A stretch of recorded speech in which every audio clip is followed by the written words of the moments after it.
welcome to this webinar, which will be taking place in English, but you are welcome to ask questions in, I was going to say any language, but preferably English or Welsh at the bottom here. So there's some people still joining us, so we'll give them a few minutes. But if you're new to Zoom, there's two ways that you can talk to us and ask questions.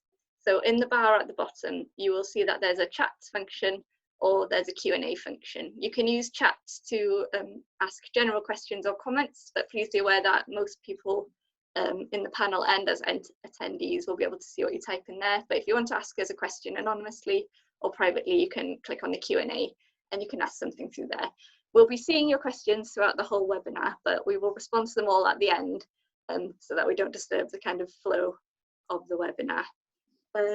So this is an Enterprise Hub webinar. The Enterprise Hub is a joint venture between MSPAC and Ymateb, and at the moment we're working to help you through the COVID-19 pandemic and give you all the business support that we can. Because the Enterprise Hub is WEFO funded, I do have to send you a form to tick. So what I'll do is hand you over to our presenter and I'll go off and fill that in and email you that. If everyone can try and check your emails and complete a signature on that, that would help us a lot. So thank you very much. But I won't waste any more of your time on that because I know what you're here to see and I think most of you already signed in. So I will hand you over to Dr. Edward Jones for this seminar. Thank you. Yeah, thank you very much.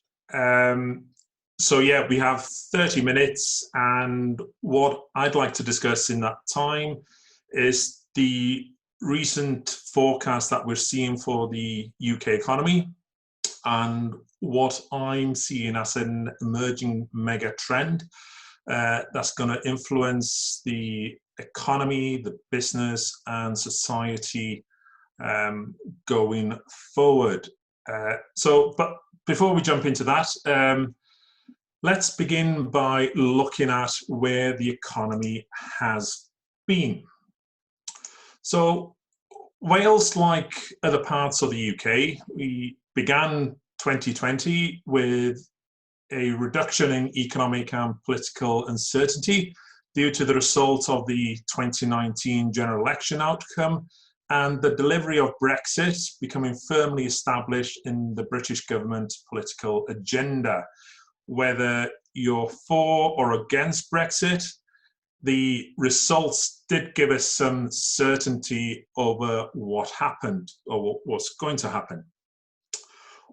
For Wales, while productivity continued to be a major issue for the country, the Welsh employment rate remained at a relatively high level historically at the beginning of the year, and we'd seen this continued increase since 2010, which continued right up until the end of 2019. However, on 31st of December 2019, the World Health Organization received reports of an unknown virus behind a number of pneumonia cases in Wuhan, the capital of the Chinese Hubei province. This unknown virus caused the respiratory illness, which later became known as coronavirus disease 2019 or COVID-19, which is much easier to say. It took just 12 weeks for the virus to bring the world to a halt, to put our lives, societies, and economies on lockdown. Chinese government records show that the first case of COVID-19 happened on the 17th of November 2019. By the 1st of March 2020, cases had been detected in Wales, England, Scotland, and Northern Ireland. It didn't take long for this virus to travel around the world and have an impact on all our lives. So how do we measure the impact that this has on our economy? The most common measure of the economy, and the one used to describe the impact of COVID-19 on business and economic activity, is GDP, or gross domestic product. In simple terms, GDP is the total monetary value of everything that has been produced within a certain time inside the country. GDP is a fairly recent concept. The first modern national accounts were first created in the United States in 1942. Prior to this, the size and strength of the economy was dependent on the population and the natural resources of the country. Roosevelt, President of the US, issued a challenge at that time to come up with an economic measure of the country that had been trapped in a recession, and he needed to justify the Keynesian policies of the government. So Roosevelt's idea was to have this one measure that would show that the economy had deteriorated in size, and that would justify him to spend government money on restarting the economy. So Simon Kuznets, a Belarusian US economist, came up with this concept of GDP and showed that the US economy had halved in size between 1929 and 1932. But what will happen to UK GDP? Both the Office of Budgetary Responsibility, the OBR, and the Organization for Economic Cooperation and Development were the first off the block to make suggestions of what could happen to UK GDP, taking into account the effects of COVID-19.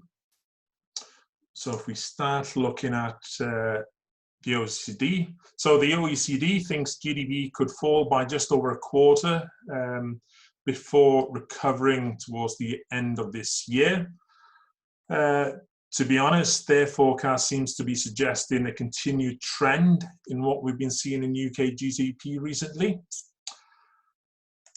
The OBR, however, thinks GDP could drop by 35% in the second quarter of this year and then recover.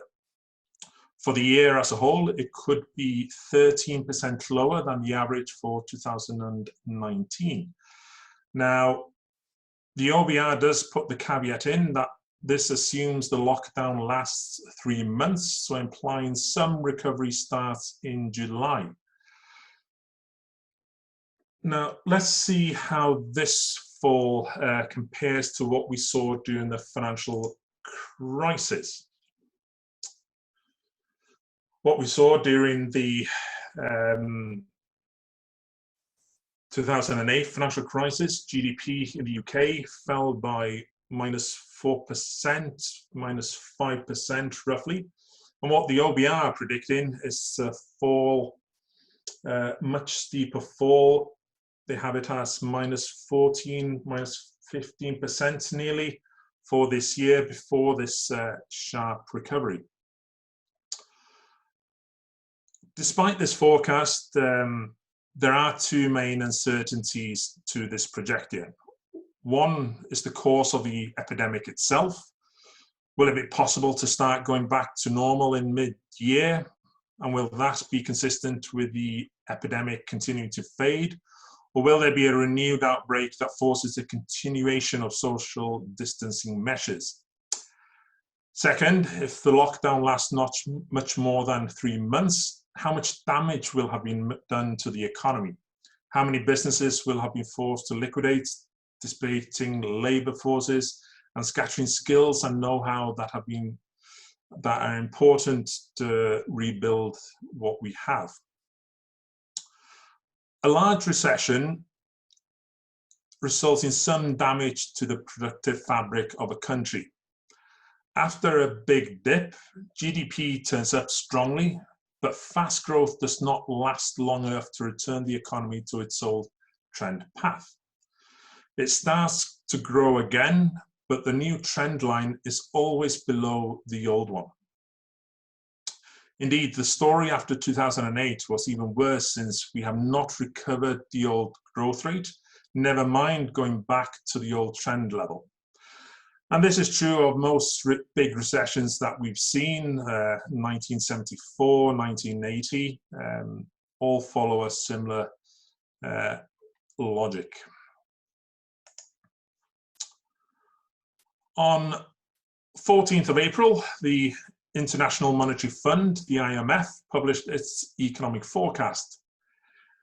It said the coronavirus crisis will leave lasting scars on the global economy, and most countries should expect their economies to be 5% smaller than planned even after the sharp recovery in 2021.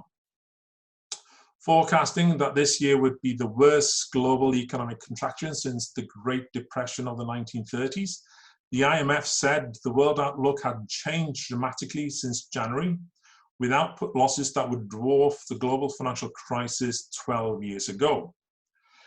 A partial recovery is projected for 2021, with above trend growth rates, but the level of GDP will remain below the pre-virus trend, with considerable uncertainty about the strength of the rebound. The IMF expects the UK economy to contract by 6.5% in 2020, then a sharp rebound of 4% for 2021. This crisis knows no boundaries. Everybody hurts. The bleak outlook applies to advanced and developing economies alike. Unlike the 2008 financial crisis, we did see the Chinese economy, the Indian economy continuing to grow, but this time the IMF projects that every economy is going to suffer. Yesterday, the Ernst & Young Item Club published its forecast and said there will be a record UK GDP contraction of 6.8% in 2020, then growth of 4.5% in 2021. The economy is not expected to return to its size of the fourth quarter of 2019 until the first quarter of 2023. So it's going to take us a few years to get back to where we were. Perhaps surprising in their forecast was a reduction of 13% in GDP in the second quarter of this year. So the Ernst & Young Item Club is at the lower end of estimates, with the OBR having outlined a scenario that suggests a 35% reduction in the quarter might be possible. So this range of forecasts demonstrates how uncertain the immediate outlook is. We have the OBR that it's fairly depressing for this year, where the IMF and Ernst & Young Item Club seem to be a bit more positive, and I wouldn't be surprised if the OECD sent out a revised forecast for the UK economy. While this range of forecasts demonstrates how uncertain the immediate outlook is, what we can say fairly comfortable is that there will be a recession this year and some growth to be seen next year. Now, most of the forecasts that I've seen for the UK economy assumes that the UK and the EU will avoid a no-deal outcome at the end of 2020 when the Brexit transition agreement is due to end. So we are hearing a lot of political talk about Brexit now resurfacing, and while there does appear to be political disagreement, I would suspect that given the forecast that we're currently seeing, that there will be some type of deal.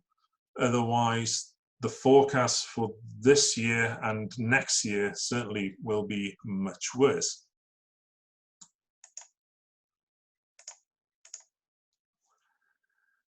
So COVID-19 is going to end some way. It's going to end with some part of the population going back to work. Researchers in the UK have presented the government with a proposal under which young people, those aged between 20 and 30, would be the first to be allowed to leave their homes and get back to work once the infection rate has been brought under control, so leaving their parents and bosses stuck at home. So this idea came from economists at the University of Warwick, which argued that the 20 to 30 group would be at relatively low risk of suffering severe cases of COVID-19 if they began to rejoin the workforce and breathe some life back into the economy. It also suggests that 20 to 30-year-olds may feel the economic impact of remaining in lockdown more severely than older adults. Under the proposal, only young private sector workers who don't live with their parents or any older adults would be allowed to leave lockdown. So a group that includes 4.2 million people in the UK. Scientists agree that until a vaccine for the virus emerges, and while that timeline is continually changing, we can expect it to be about 12 months. Any loosening of lockdown measures carries the risk of increasing the spread and the death toll of the virus. Scientists do say more work is needed to model the impact of different ways of easing lockdowns. But as governments grapple with the painful economic fallout of their measures, the pressure is on to find options that enable some activity to restart in the coming months, or at least before the end of the year. While the entire UK population faces severe economic risk from those measures, young people are likely to be particularly hard hit by looming recession. They're the lowest earning age group, and they're unlikely to have the savings or the protected income that older people and retirees could rely on without having to go back to work. They're also beginning their careers, and this period of lockdown might have a long-term effect on their career trajectory. So allowing the 4.2 million 20 to 30-year-olds, around the sixth of the UK workforce, to return to work would create a kind of mini economy. Young workers could communicate with their bosses and older colleagues online while helping to restart business activity. That would allow young people to earn a living and prosperity to spread to other demographics. So obviously at some stage, the indication is the curve flattening is working, the transmission is reducing, and I think it is a reasonable place to look at kickstarting the economy with the under 30s, as those that can go out to work first and socialize and be creative and do all those things first. In arts, in sports, in music, we are very happy to cede leadership to the young. So for example, Warburton captained Wales for the first time against the Barbarians in 2011 at the age of 22, becoming Wales' second youngest captain after Gareth Edwards. Warburton was named as captain of the 2013 British and Irish Lions tour to Australia, making him the youngest ever Lions captain at the age of 24. When they first arrived in America, kicking off Beatlemania in 1964, the Beatles' ages ranged from George being 20 to Ringo being 23. Google began in 1996 as a research project by Larry Page and Sergey Brin, when they were both PhD students at Stanford University. So why not have the young leaders out of this economic crisis? They've shown that in many disciplines that they're able to take this leading role and be innovative, be creative, and move things forward. For most under 30 is a period in your life when you're most creative, most innovative, most willing to take risks. We're dependent on the young to drag the economy out by being creative, by being innovative, and doing their own thing. But how does the ability to come up with these unusual ideas change as we grow older? Why does creativity generally tend to decline as we age? One reason may be that as we grow older, we know more.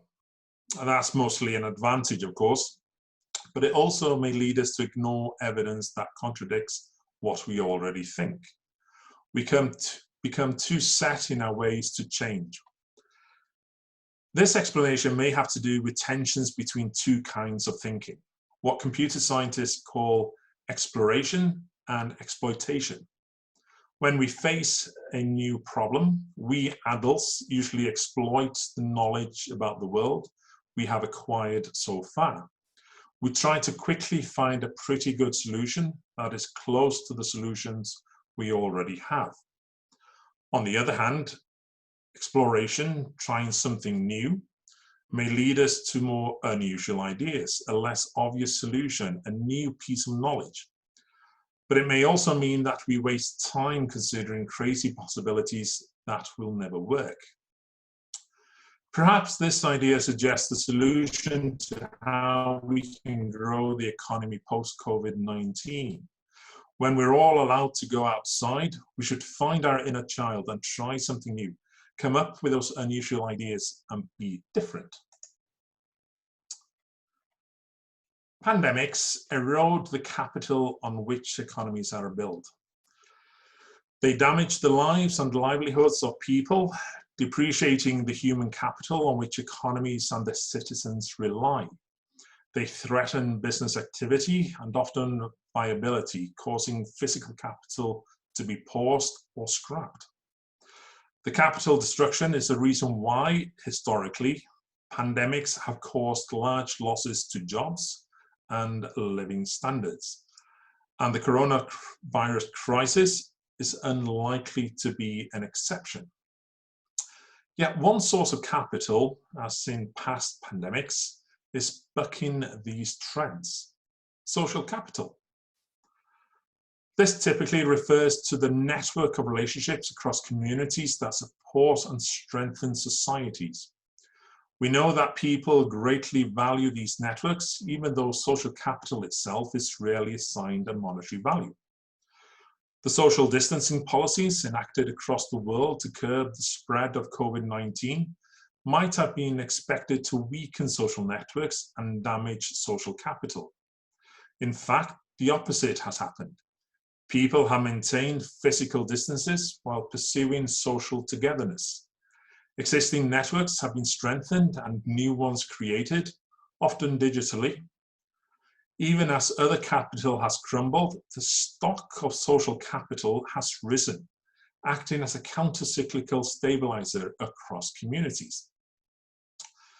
We see this daily on our doorsteps through small acts of neighbourly kindness. We see it in the activities of community groups and charities, whose work has risen in importance and prominence.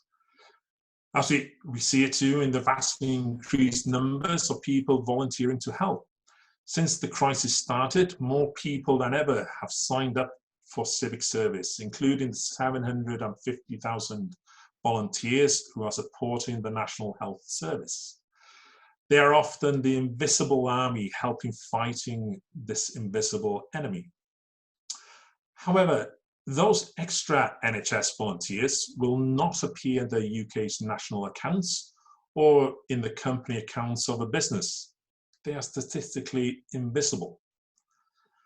There needs to be a change in how societies and companies keep score to better recognise all of the capitals and all of the paid and unpaid contribution citizens make.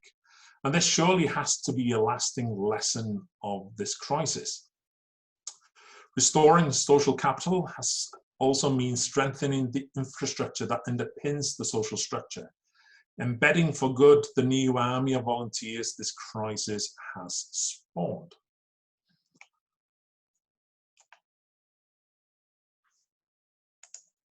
So post-COVID-19, we need to take account of the social capital developed, and we would do well to structure our economy around the donut model of sustainable development.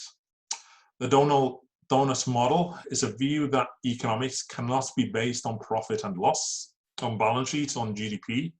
You have to take into account other ideas of what we economists would call externalities, such as fresh air, the environment, public service.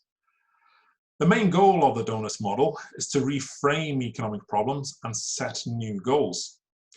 In this model, an economy is considered prosperous when all 12 social foundations are met without overshooting any of the 9 ecological ceilings. Structuring our future economy based on the donut model would allow us to take account of the social capital developed, but also place us in a better position to tackle other global problems. We still remember about climate change. questions about capitalism's trajectory of endless growth with profit as the sole metric have moved from shouting on the streets to conversations in the boardroom. Concerns about plastic have developed into major climate crisis movement, which is now among voters' top priority in many countries. And COVID-19 has accelerated this mega trend.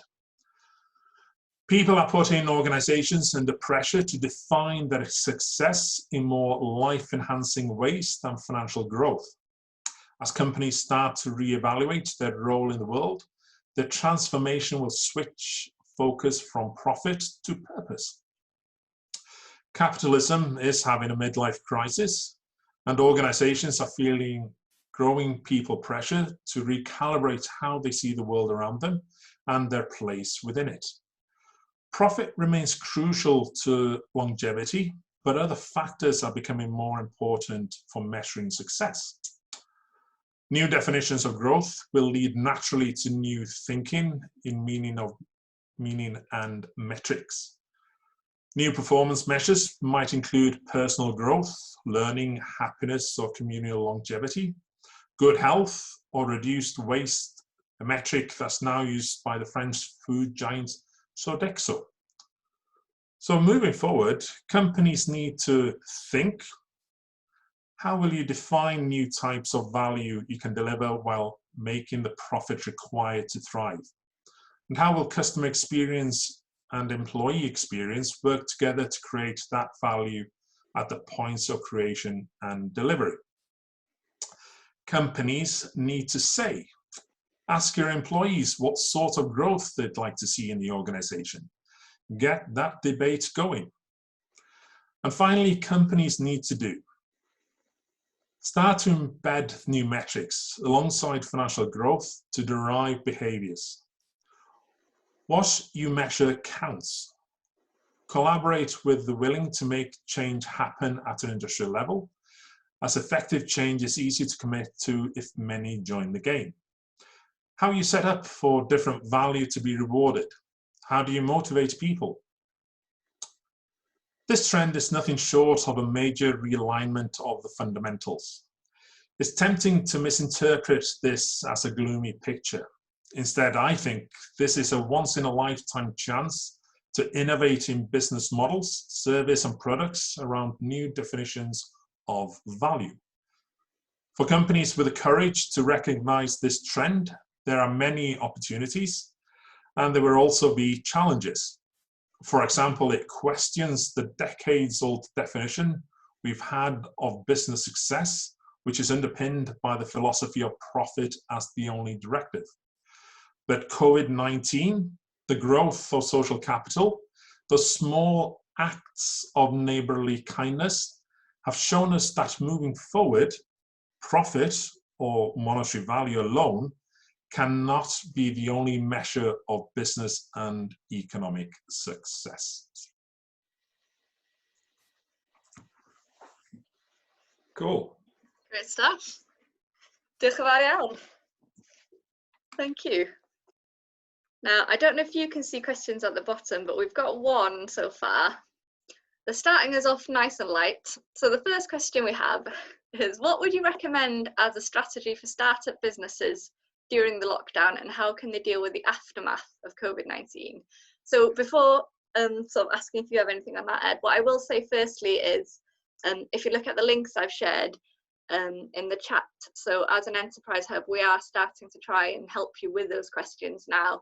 So if you take a look at the events we've got coming up, all of them are geared to help you create different strategies for startup businesses and to deal specifically with the COVID-19 pandemic. So I would recommend that you take a look. They're not just random fun webinars. These ones have been specifically designed to help you through this period, to have a look and see what's going on there. But I don't know if you've got anything you want to add. Yeah, sorry, I can't see the questions. I've realized, unfortunately, I'm no longer in that young group, so I am a bit struggling with technology. So the question was about the startup, what they should be doing now. Yes, and how could they deal with the aftermath as well of COVID-19? Well, if we deal with now, the important thing is to survive. Don't be looking to try and do anything fancy. I think the main objective is to survive. But once this pandemic does come to an end, and it will come to an end, I think any company should be looking at these metrics that I mentioned on my last slide, moving away from this primary goal of generating a profit and start thinking, what else could we do to help the environment, to help society, while also generating a profit? There needs to be this move away for every company, whether you're a startup or an established company, a move away from this single metric of profit, recognizing the global trend that is happening and that we do have this climate crisis that is going to come down the road as well, and positioning the company ready to benefit everybody. Cool. Thank you. Does anyone else have any questions? We've got time for a few more if you do want to ask anything. You can either type it in the chat or put it in the Q&A below. Looks like you might get off lightly with this one, I think. Yeah, just seen that one there. Do you think the Welsh Government should now be focusing more on their foundational economy? Absolutely. The foundation economy, we could have made another session on that. But that's the other thing with the COVID-19 crisis that we have seen. It's highlighted which industries are important for our everyday life, and all of them, well, the majority of them fall into the foundational economy. So I would expect going forward, there is a recognition of the importance of the foundational economy, and the Welsh Government does provide better support to that part of our society. Thank you. I think that's it. If anyone else has anything else. No? Okay. Oh, here we go. Do you think it would be better for Welsh tourism? International travel might take some time to recover. That's an interesting one. It's difficult with tourism because of all the sectors that have been hit hard, it is tourism. Now, one thing that has made me extremely happy is seeing how some tourism companies have responded, and going back to that social capital. I know quite a few in Anglesey firms across North Wales that have been helping out in different ways. And I think people will remember that and paying kindness once the lockdowns come to an end. In terms of tourism, international travel is going to take time to recover, and we're not likely to see the wave of foreign tourists as we did before.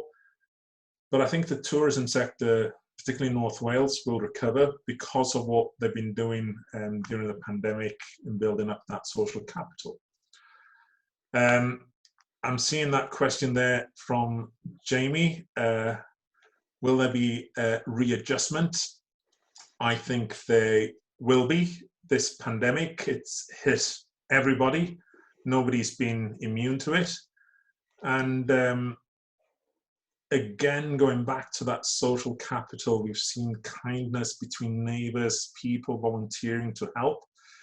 I think there is this trend, new way of thinking about things, and there will be a discussion about how do we structure our economy, and that's why I think we will be moving towards something like a donut economy model, where readjustment would be playing a part, and we think about how do we work with the environment, how do we work with society as a whole, how do we look after everybody and not just drive forward towards profit.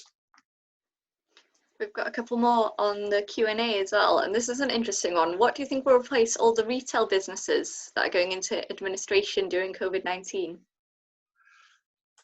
Retail's a tricky one because there will be some change there. We've seen in March, Ernst & Young reported that footfall had fallen around 85, 90%. with many more people now shopping online. And I think that trend is going to continue, that, you know, once people have started shopping online, they'll get comfortable with it and they'll continue doing it because it saves time. Now, what's going to replace those empty retail shops on the high street? Well, this has been a problem for a while. You know, we've all seen the demise of our high street with closed shops. There's going to be more of them now. So we need to rethink what do we want from the high street? Where before it would have been full of shops, we now need to think about the high street as a social gathering place. We need places on the high streets that offer an experience rather than just shops. That's not to say there won't be any shops, but I think the shops that we will see on the high street will be there so people can go and feel, to play with something, rather than the traditional shopping. And then it'll be an experience focus in these places rather than shops. Cool. Oh, we've got another one. Charities are expected to lose 4 billion in funding due to coronavirus. Do you think if charities are forced to permanently close, there will be long-term impacts on the economy? I think there'll be a big impact on the economy. However, I don't think many charities will be allowed to go under, because again, we've seen the importance of charities during this crisis. Everybody knows of a charity that's helped someone over the last couple of months. And charities, they've just become too important now in people's lives that we couldn't be able to risk them going under because of the impact it would have on society. That's fair enough. Cool. We've got time for a couple more if anyone else has anything. I'll give you a few minutes to frantically type.